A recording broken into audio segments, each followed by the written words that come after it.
Talagang hindi na mauulit yan. Ha? Opo. Liga. Hey! Sarap nito. Ang bangat-bangulang palusot naman, no? Ang sarap. Ikaw talaga, Teya. Nag-abala ka pa. Ay, naku, walang anuman po.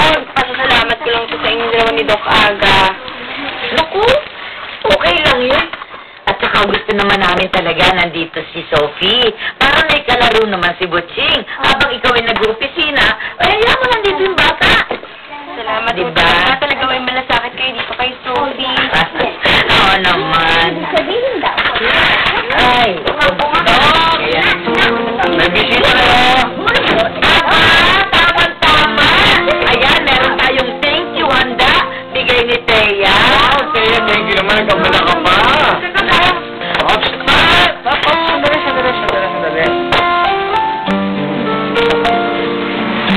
Sorry po, Oaks.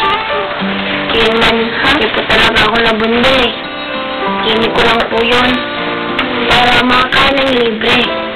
Sorry po ulit. Okay. Forgiven. Pero next time, at ginawa mo pa uli yan, sasagasaan na talaga kita. Aatrapan pa kita. Yo. Wala, aligay tayo.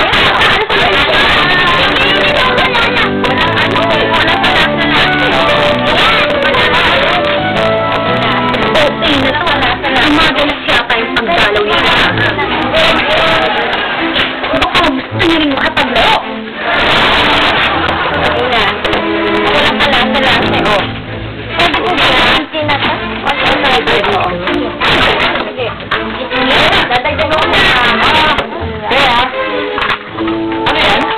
Bihon! Anong ba ito? Yung nilalagay mo sa bihon.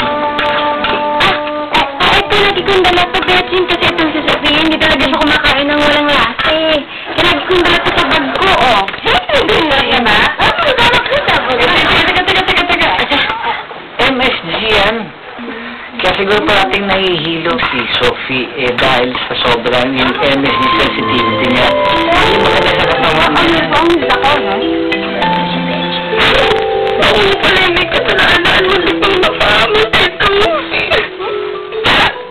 Naalala ko kasi nung araw kami ng ate ko pala may labay lang kami dapat yan. Pinapako. Kaya. Oo, kasi araw din naiintindihan. Marami kami pinagdaanan ng ate ko. Kasalanan ka lang doon. Alam ko na. Oo nga, buti nga napatapos ka ng ate mo sa pag-aaral, no? At saka sana talaga mahanap niya yung asawa yung nawawala sa Canada. Updated ka. Bakit alam na? Magaling ako magbasa ng isip. Pero, sige. Okay na, huwag mo na lalagyan, ha? Huwag na, palitan mo na yung plato na yan. Mabuti na, kumain na tayo. O, palitan na yan. Ayan ang kutsara.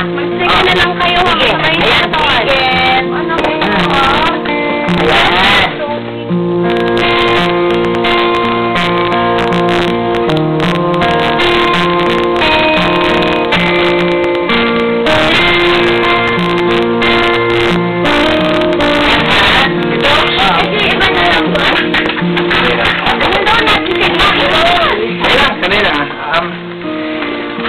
Pwede na ba akong tulungan? Ikaw pa? Naabot na makakaya ko agad. Kasi meron mo kasi akong naiisip sa ng maganda. Ano yun? Sabi sa barangay.